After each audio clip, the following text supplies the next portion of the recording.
Hello everyone, welcome to my channel. সেদিন ছিল আমার একটা বিশেষ বান্ধবীর জন্মদিন, তাই ওদের বাড়িতে চলে গেছিলাম বিকেল বেলায়। সবাই দল বেঁধে হই হই করতে করতে গেছিলাম প্রথমে সাইবার ক্যাফেতে কলেজের ফিস জমা দিতে। সেখান থেকে আমরা সকলে মিলে চলে যাই ওদের বাড়িতে। ওর গোলাপ খুবই পছন্দের, তার জন্য আমরা কয়েকটা গোলাপ ফুল নিয়ে গেছিলাম।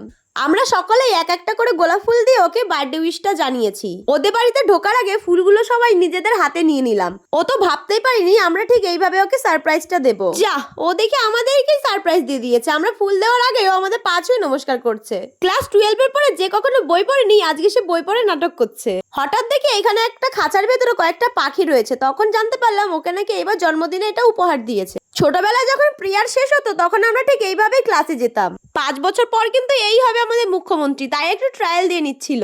আশীর্বাদ পর্ব সেরে তারপরে ও কেকটা কেটে নিল। বার্থডে যারই হোক, স্নো স্প্রে তো আমিই মারবো। তারপর 2,75,00,000টা ছবি তুলে আমরা চলে গেছিলাম খাবার খেতে। সকলে মিলে ষড়যন্ত্র করে আমার মাথা দিয়েছিল স্নো স্প্রে। দেখো, মনে হচ্ছে তেল মেখে বসে আছি। খাওয়া দাওয়া সেরে সকলের সঙ্গে দেখা করে বাড়িতে চলে আসি।